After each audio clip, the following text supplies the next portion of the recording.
Okay, now you're in Norway right now? Excuse me? This is I'm in Norway, yeah. What are you doing there?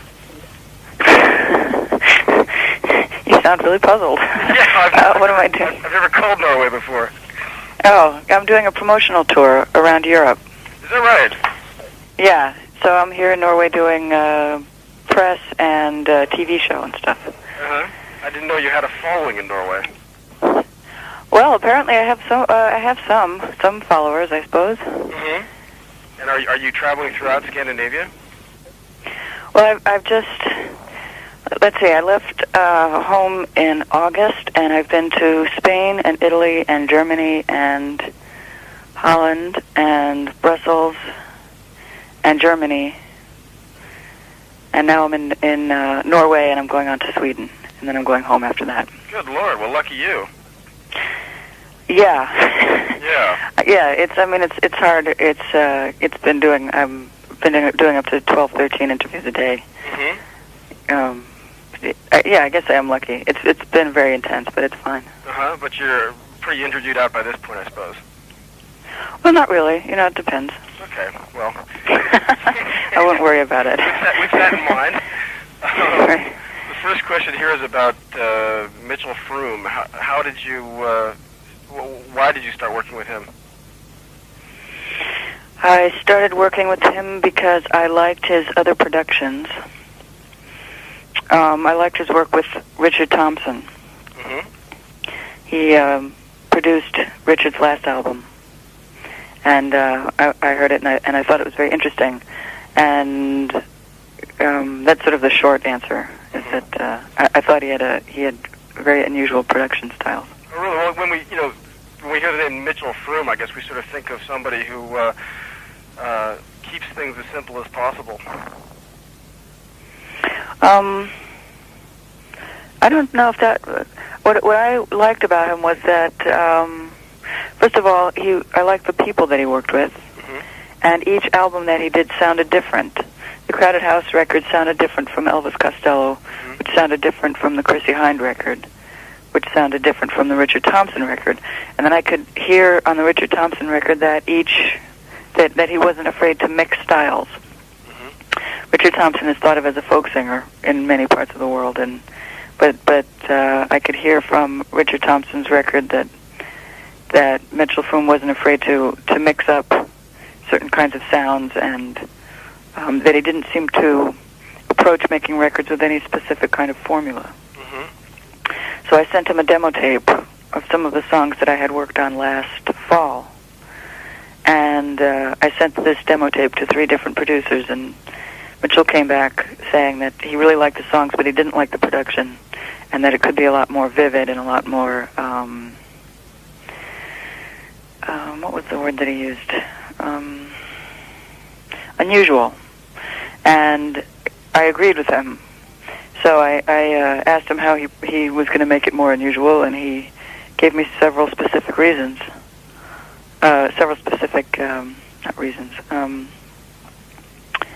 Methods to make it more unusual. And one was to take it out of the rock and roll realm. To not use not to use the rock and roll drum kit. Mm-hmm. But since I had a small voice, to keep the sounds smaller, but use electronics to use to make a small acoustic sound and then distort it or blow it up or do other things to it than what I had been doing. And so it was very intriguing. So that's how I ended up using Mitchell. I guess style-wise, you've kind of been going through a phase of volatility, because even on the last album, you were sort of undergoing a change in style. Yeah, even on Days of Open Hand, I was definitely experimenting, and we had already, when Anton and I were working together, we were already experimenting with getting rid of the big rock and roll drum kit, and tending more towards handheld percussion, at least on some of the tracks, not all of them, but some of them. So it was kind of a continuation of those ideas. Mm-hmm. But in any event, you definitely eschewed the image of Suzanne Vega as folk artist. I mean, completely, right? No, not completely. I think that would be false if I were to just completely abandon that. because it's still very much part of what I do. In fact, a lot of the songs are based on acoustic guitar. That was one of the things I told Mitchell, was I wanted to have the acoustic guitar very firmly at the center of this album, and it is still very much at the center of the album, even though there's 2 songs where it doesn't appear at all, where the acoustic guitar does not appear at all, but for the rest of the album, it's still pretty much the center of it. Did the success of Tom's Diner have anything to do with your adopting the electronic sound? Not really. I'd say it was more likely a train of thought I was already on, and I think that even if Tom's Diner had not happened, I probably would have ended up making a record like this at some point anyway. But it was very much fun. It was fun to have the Tom's Diner thing happen. See, most people will draw a straight line between Luca, Tom's Diner, and then this album. But that's not, that's the way the public sees it, but it's not the way, it was not my own private train of thought. What do you think's been putting you on the course you're on? What sort of events have been the key events? Well, I think it's been a pretty straight line even from the first album, because the first album, the idea of the first album was to take my acoustic guitar, but to include other instruments and to stretch the limits, or what I perceived as the limits of the acoustic guitar. So you have a song like Cracking, which in my way of thinking, Cracking was a song that could very easily have fit on this last album. Partly because of the way I was using the acoustic guitar and mixing the other electronic instruments, and partly because of the subject matter, which is pretty medical. Pretty medical? Medical. What do you mean? Medical. As in health and doctors and stuff. Why medical? Well, because, first of all, there are 3 songs on this record that mention doctors, and a couple of others that mention blood, and one that mentions the temperature of the human body. And the medical idea was something I was starting to work with on the last album, with songs like 50-50 Chance and Men in a War. I'm developing a new following among doctors, actually. But it's a way of examining feelings and examining the body without being sentimental or being corny. It's a way of being intimate without being romantic. I see. A horribly speculative question here, but it talks about how the addition of like acoustic numbers in the album sort of seems to take away from the more techno stuff. In other words, it's like you're going certain songs seem to be going in one direction, and other songs you kind of stay the same. One step forward, 2 steps back, type of thing. Well, I don't see it that way. I see it as a collection of songs that all fits together in one whole. I don't see it as 2 steps forward. People seem to think in a straight line, whereas I don't think in a straight line. I tend to think more in a circle. People seem to think that that the natural way of moving is away from acoustic guitar and towards technological. In other words, once Bob Dylan plays the electric guitar at Newport, there's no going back, and he's never going to play the acoustic guitar again. But that's not the way I see it. I see it as the acoustic guitar is my main instrument, and it always will be. But in the meantime, I'm happy to go and experiment with other kinds of... the way I see it, I guess, is that the acoustic guitar is like the heart of... It's the heart of the work, but it's not the whole body. Yeah. I mean, are you starting to feel like, almost as comfortable in a different format now, though? Yeah, but I think I always did. I mean, I think there were always songs that I wrote Tom's Diner, for example, actually in 1982, without the acoustic guitar, because I didn't know how to play the music I was hearing in my mind. So if it comes out 8 years later as a disco hit, I'm kind of surprised, but not.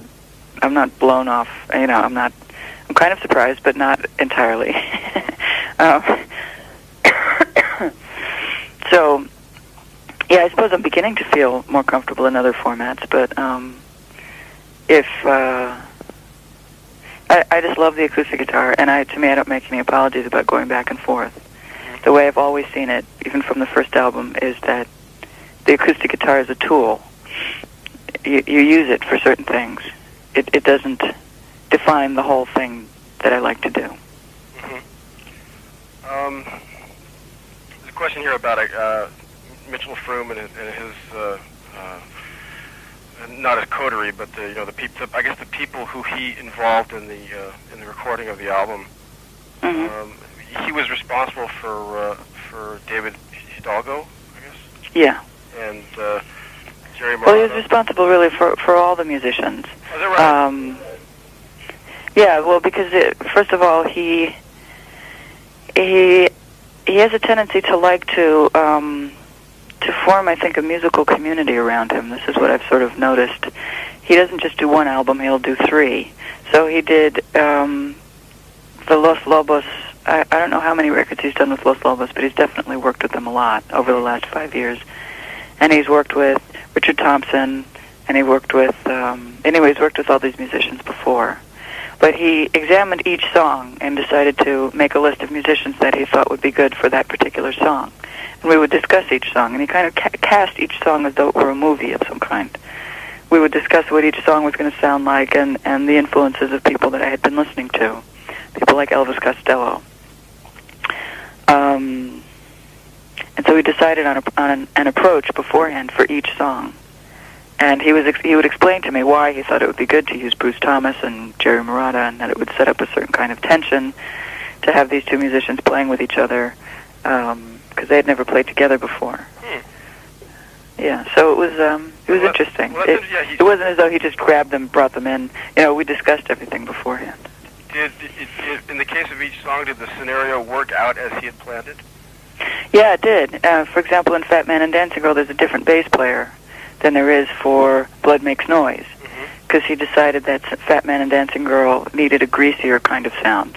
So he used, this is the way he speaks, he uses those kinds of words. So he used Jerry Sheff, who used to play with Elvis Presley, and it gives it a slightly, greasier feel, if you want to call it that. Just slides a little bit more. But he was dead on every call, then, huh? Yeah, he was, actually. I mean, and we were also working really fast. There was we were working, I'd say the whole album was finished in about 2 months, and we had most of the main ideas sketched out in the first 2 weeks of working together. By the end of the first week, we knew how this album was going to sound, more or less. It was kind of a little explosion there. So, but yeah, he was dead on in most of the cases. The guitars were a little harder. The guitars, the rhythm section was all right on. The guitars were a little harder, and we had to work more carefully with the guitars. Was there ever a point when you got the feeling that maybe it was kind of getting out of hand, or it wasn't like your album anymore, and maybe he was taking a bit too much control? No, because anytime I said anything, it was everyone listened immediately. That seemed to be one of the rules. Was if I said something, then it goes. So he's very careful with that. If I said, look, I think that Blood Sings is going off in a direction I don't like, which it was for the first week, Mitchell had some ideas that I didn't like, and I didn't think that they were appropriate. And I said, look, I don't want to have a rhythm section on Blood Sings. I don't think it's appropriate for this song. It was gone. I mean, it wasn't even mentioned again. And it was the same way pretty much all through the record. Or if I came in and I was listening to In Liverpool, and I said, well, where's that beautiful chiming electric guitar that we had on it yesterday? And if they had erased it, they'd go back and put it back on. Resurrection. Yeah, so it was, everyone listened very carefully to what I said. Who is this Chad Blake fellow? Chad Blake is the engineer. I mean, he has a lot to do with the sounds on the record. And he and Mitchell have worked together for 5 years. And they work pretty much as a team. And you can also hear Chad Blake's work on the last Tom Waits album, Bone Machine. And he was sort of a very main part of the team. I would imagine this kind of experience is your first, though, to have this kind of a comprehensive production job done by somebody to this extent. Yeah, it was, because the production, usually the producers that I'd worked with before were somewhat inexperienced. And I have to say that we had followed a kind of a formula with the last 3 records, which is that you work on the rhythm section. First of all, you use the drum kit, you use the rock and roll drum kits for the most part, although we experimented a little bit in the last one. And you do things in a certain order. You have the drums and the bass, and you work on those for a few days, and then you put on the guitars. And sometime a few months later, you work on the vocals, which tend to take months and months. Whereas in this case, it wasn't like that at all. Yeah. Well, like you compared it to a movie, and I think that's a very apt comparison. Do you think this is something that could become addictive, an approach you'd like to take again? I think so. Yeah, I think so. It would really depend on the songs. But I felt really, the thing is that each song had their own character, and Mitchell and Chad seemed to feel comfortable with each song, regardless of whether it was Fat Man and Dancing Girl, which was actually Mitchell's song, or whether it was Blood Makes Noise, or whether it was Song of Sand. It was very easy to switch vocabularies with them, musical vocabularies. So I would think that we could work together again in the future. Would it be crass to ask if you had any budget limitations on this? Were you given carte blanche by the record company? Well, it wasn't carte blanche, but it was definitely, we had more than we needed. Oh, really? Yeah. Was that due to the last album, or is it due to Tom's Diner, or what exactly is your status right now in the eyes of A&M? Well, it was due to, that's a bit personal, but it's a good arrangement, because after Solitude Standing, we renegotiated with them, and we did very well. What is my standing? I think they've been great. With this album, they've been absolutely wonderful. They've been really supportive and really excited, and things were a little strained with the last album, but they were also going through their own. They had just been bought out by Polygram, so they were going through their own organizational spasms. You know, they were kind of having a bit of a hard time there. So yeah. But I think that everything kind of came around in a good way. Now, is this?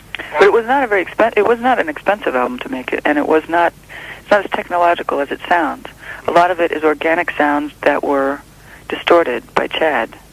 Most people assume that it's Mitchell kind of feverishly playing all the keyboards and dreaming up all kinds of techno things, but it's really kind of an organic album that happens to be distorted and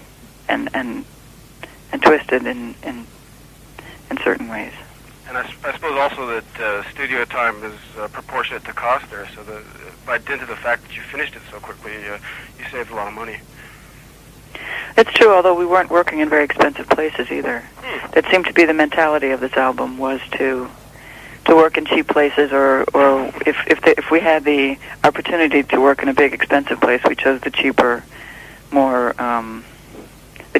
idiosyncratic, more weird little places, as opposed to big expensive ones. That was sort of the aesthetic. Let me just flip my tape here just a second. Okay, I just didn't want to cut you off in the middle of a question. Okay, let me see here. Question number 8. The producer of the last album, Anton. Let's see. Co-producer, yeah. A co-producer, okay. Okay, well, this may overlap a little bit with what we were talking about, but did you go to a lot of trouble to find a replacement for him? You said you sent out a demo to 3 different producers. Who were the others? The others were Paul Fox and Scott Litt. And Paul Fox is sort of known for his work with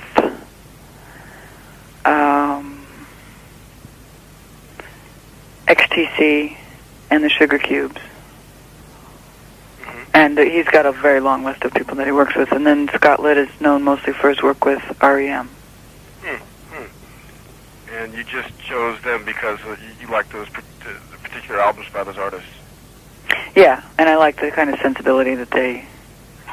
I like the sort of alternative sensibility. Are you a radio listener? Do you follow what's going on? Not closely, but I listen to some degree. I mean, mostly I listen to classical music. But when I like any music, it tends to be the more alternative stuff. Well, like, when you say classical, what sort of stuff do you listen to? Oh, I just listen to the classical radio station all day long. Okay. I like Rachmaninoff, and I like Chopin, and I like, those guys. It says, okay, question 9. It says your last time you came to Japan, the guy who wrote the questions here, Mr. Suzuki, saw you on TV, and you seemed at the time you were sort of a giddy woman in love, he says. Really? Well, I wasn't feeling that one. Well, maybe he saw you on an optimistic day. Maybe just giddy. I think I was a little tired. I think I was on a world tour that was extremely exhausting. I was probably just giddy. But anyway, go ahead. Sorry. A giddy woman in love, okay. And he says that this album, 99.9, seems to be a bit more raw.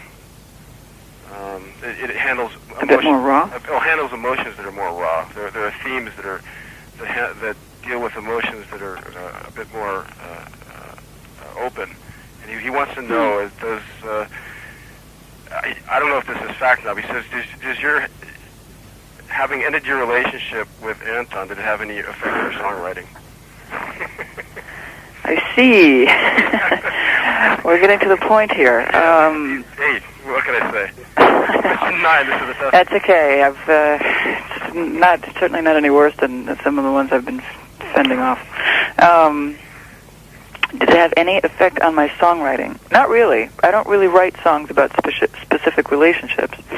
I certainly wasn't going to write any, Dear Anton songs. Anton and I are still friends and still speak to one another, and I think I always write about raw emotions. And I don't, while I may have been giddy, I don't think it was specifically the emotions of a giddy young woman in love. So. They said when you were on TV, you appeared that way. Yeah, well, I was probably just I just get in that mood sometimes, and I start giggling, and it usually has more to do with whether I'm tired or not. But what did it have an effect on my songwriting? It made me not specifically. I mean, not specifically. I mean, I had been writing with Anton for many years, so suddenly to start writing songs by myself again probably gave me a new feeling of energy, but it wasn't specifically. I don't have any songs on the album that are about breaking up with Anton. If that's what he wants to know. I suppose any event in your life can have an effect on your songwriting, not necessarily. Absolutely. Yeah. I mean, meeting my father had an effect to some degree on my songwriting, but it doesn't mean that I write songs about my father. Yeah. Well, getting honked at by a truck can have an effect on your songwriting. So it's a rather tough question to deal with. Okay. Here's another broad one. Sure. In what way does this album differ from other albums? I mean, what is the most glaring difference, you think? It's a difference in the approach. It's a difference in the spirit, which means a difference in what you hear. If you have a difference in the approach, it means the sounds are going to be different. Because I think there's more of a difference. Some people will say, well, obviously she has different kinds of sounds on this record, but I think it goes beyond that. It's not just that we did the same thing, only we added a lot of banging, clanging noises. This is we approached it just differently from the ground up. Instead of going for a record that was clean and smooth, we kept a lot of the parts that were not clean and not smooth. If something sounded weird or funny or peculiar or eccentric, we were more likely to keep it. Although the other side of it was that anything that was deliberately perverse was not accepted. So it was like a different game plan, different rules. Yeah. Well, I guess you just wanted to show things as they were. I mean, unpolished, but sort of just there. Yeah, but at the same time, it's not. I was expecting myself more of an acoustic, straightforward kind of rock and roll, not rock and roll album, but like acoustic record based on the acoustic guitar with maybe some more like what he does with Peter Case. What Mitchell does with Peter Case is that he keeps the acoustic guitar pretty much, but then there's some rock and roll influences. But this one seemed to explode. I mean, this one had more of almost a psychedelic feel to it. A little more stylized than you had expected. Yeah. Yeah. And the title, 99.9 degrees, is this meant to, the fact that it's just a little above normal temperature, does this refer to like a change that is small but very significant? I think not so much a change that's small but significant. It's more like having enough of a fever to make you see things in a strange way or hear them in a strange way. Something that's not the norm. No, I don't think that the other albums had sort of quote unquote normal points of view either. I think that's what I'm always trying to do, is look at daily life, look at ordinary life, and uncover the extraordinary in it. So this is kind of the attitude, is that you have a slight fever, you're a little sick. You're not enough to make you delirious and out of your mind, but enough to make you see ordinary life in an unusual way. So in other words, a small but significant difference. Okay. Well, it depends on how you mean that, because does he mean a small but significant difference in from the last albums? Well, because no, all it says you just mean in life in general. Well, all he says in quotations, and he has it marked in quotations, and I will translate this directly. It says it's just enough to not even be visible, and yet it's an internal change that's very significant. I think that would be accurate. What it is the line that says it could be normal, but it isn't quite. So, however you want to translate that is a small but significant change. I think so. Yeah, maybe he's right. Maybe it's an internal, small change. Okay. Question 11. Yes. Okay. On the question 12. There's I haven't seen this, but there's, I guess, a photo on the inner sleeve of you in like fishnet stockings. Fishnet stockings, yes. Yeah, it's true. And he said that you don't have to be a devoted Suzanne Vega fan to be taken aback by this in a good way. Oh, that's good. He said it seems like you've never really been interested in showing my legs before. Well, showing the sexy side. What exactly was the intention here? The intention was to show myself in character. The character that I'm dressed up as, the dancing girl from the song Fat Man and Dancing Girl. And I wanted to show a more playful side and the side of me that likes to be in character. And this one happens to be a relatively sexy character. She's not a very pleasant one, but she's kind of sexy in her way. Why this particular character? It's just one song, right, from the album? Right. Well, because if you see the whole picture, I'm sitting among many different characters. I'm sitting next to the megaphone man, and there's a fat man in the back, and then there's a.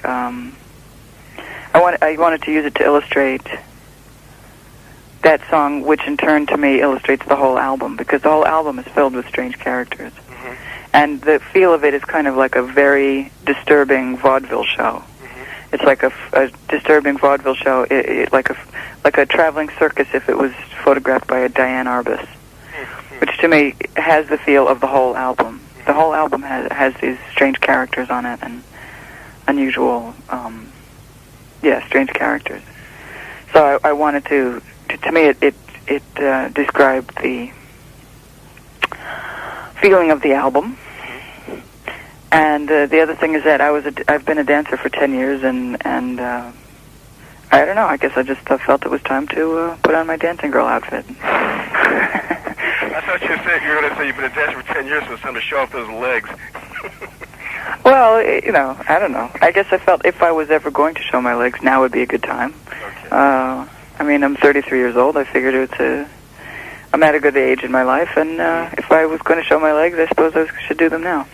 But, you know, to me it wasn't I wasn't going to make a poster out of it and try and sell the album with my new sexy image. I just felt that it was time to play. Uh-huh. It's time to play. See, this is the first time you've done this type of thing, right? Where you've assumed the persona of a character in a song? It's the first time I've done it in the artwork. But I do it all the time in the songs. My Name is Luca. Yeah, right. You know, Casper Hauser's song. Mm-hmm. This is something I'm always doing in the music, and I guess I felt it was time to come out. Well, I think one reason it surprised this guy, and then this will overlap with the next question, but he always assumed you were more of a detached type of performer, one not so assertive. And he raises the name Sophie B. Hawkins here because he said she would represent the direct opposite of you, and that she I would say that Sophie B. Hawkins is probably the direct opposite, or one of the opposites. In what way? Well, from what I see in her videos, she tends to use sex as the main thing she sings about and the main thing that she presents. Mm-hmm. I don't think it's that case. It's the case with me. Right. I think as long as I'm performing, I would not come forth as myself in that. This is not how I would present myself to the world on a normal day. Right. But I feel comfortable in the character of the dancing girl as to coming out with my fishnet stockings because it's a character. And that's what's interesting to me. In other words, I don't define myself by that. I'm not presenting sex as my defining element. Right. In this case, it's just one small element. And as to whether I'm assertive or not assertive, I mean, I think these qualities have been kind of lurking in the music for a long time. It's just that I never quite had the atmosphere to bring these things out in.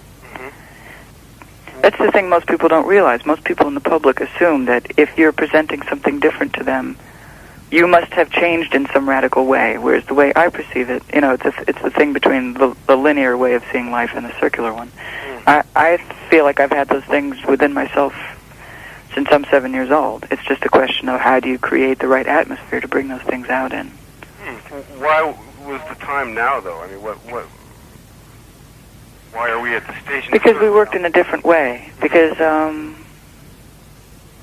why now? I'm not sure. I think it's because I found a group of people that I was comfortable with to bring out those other more peculiar sides. Because in the past, the game plan was always make it as clean as possible, as pretty as possible. And suddenly it's like, well, let's not be quite as clean and quite as pretty. And see what else is in there. And I guess I felt comfortable with this particular group of people. Well, now that you're in this sort of phase, though, do you think this will affect your stage show at all, live performance? Yeah, I do.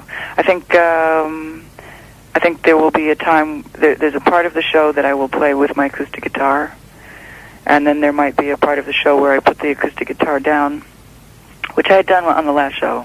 It's not, but I might come out in character. Maybe I'll bring the dancing girl out on stage. And she can sing a few of the songs. You've never like danced as part of your show, right? No. I'm not saying I'm going to this time either. I'm just saying that maybe I'll bring the dancing girl out as part of the show. I don't know. I have not worked on it yet. I don't know what I'm going to have her doing. I assume she'd be dancing to some degree, but she's not going to be doing hip-hop music. What kind of dance do you specialize in? Well, personally. This has nothing to do with the show. Yeah, but I mean, just out of curiosity. What I majored in as a dancer was the Martha Graham technique. Was modern dance. But I studied all kinds of dancing from ballet dancing to tap dancing to jazz to. I mean, but the kind of movement that I love is more like Iggy Pop or more like Peter Gabriel. I'm not likely to work with a choreographer. I'm likely to come up with movements that I think are more natural. Is it something you still pursue during your off hours? Yeah, I love dancing. I don't do it very often in public, but I'll do it in my apartment, or if I'm with a group of people and everyone's dancing, I'll definitely get up and dance. Is that right? Why have you never pursued it publicly? because I've never been able to make the music sound like something I wanted to dance to. It would be very hard to dance to something like Small Blue Thing. You know, if you've ever tried dancing to my records, you'll know what I mean. It's it's not a natural. It's not your first impulse. Okay, yeah, I think we'll stick to the Sugar Hill Gang for the time being. Stick to what? I think I've got what I need here. There was an odd question 17 here. He said that now that you're broken up with Anton, is there a 1 in 100? He's obsessed. He's a man obsessed. Go ahead. Yeah, is there a 1 in 100 million chance that he could ask you out for a date? Maybe 1 in 1 million. No. Well, lucky you. Yeah.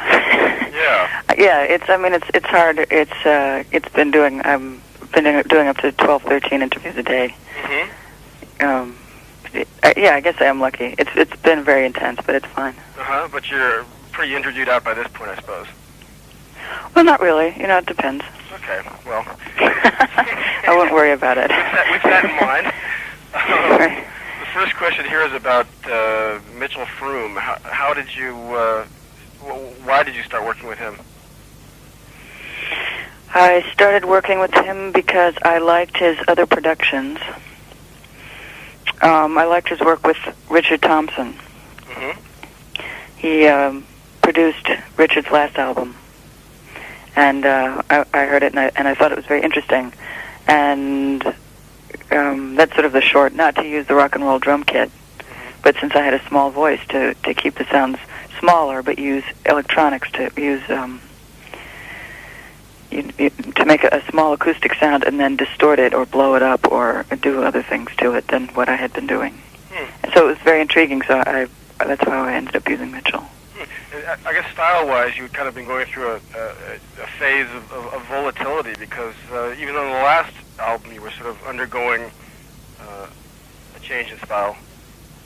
Yeah, even on Days of Open Hand, I was definitely experimenting, and we had already, when Anton and I were working together, we were already experimenting with getting rid of the big rock and roll drum kit, and tending more towards handheld percussion, at least on some of the tracks, not all of them, but some of them.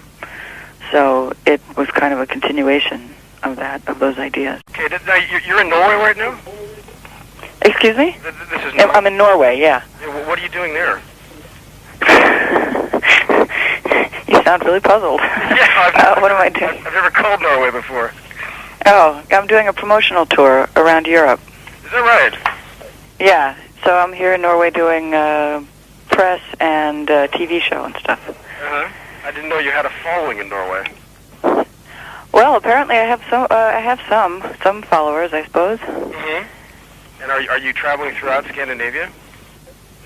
Well, I've just, let's see, I left home in August, and I've been to Spain and Italy and Germany and Holland and Brussels and Germany, and now I'm in Norway, and I'm going on to Sweden, and then I'm going home after that. Good Lord. And that he didn't seem to approach making records with any specific kind of formula.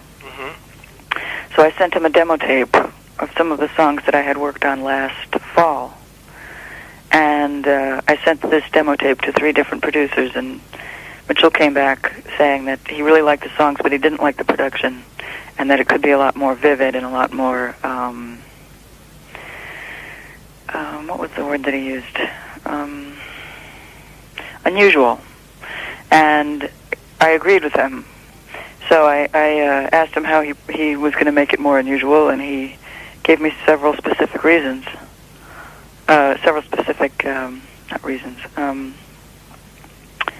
Methods to make it more unusual. And one was to take it out of the rock and roll realm. To not use the... Yeah, the answer is that I thought he had very unusual production styles. Oh, really? Well, when we hear the name Mitchell Froom, I guess we sort of think of somebody who keeps things as simple as possible. I don't know if that... What I liked about him was that, first of all, I liked the people that he worked with, and each album that he did sounded different. the Crowded House record sounded different from Elvis Costello, which sounded different from the Chrissie Hynde record, which sounded different from the Richard Thompson record. And then I could hear on the Richard Thompson record that that he wasn't afraid to mix styles. Richard Thompson is thought of as a folk singer in many parts of the world, but I could hear from Richard Thompson's record that Mitchell Froom wasn't afraid to mix up certain kinds of sounds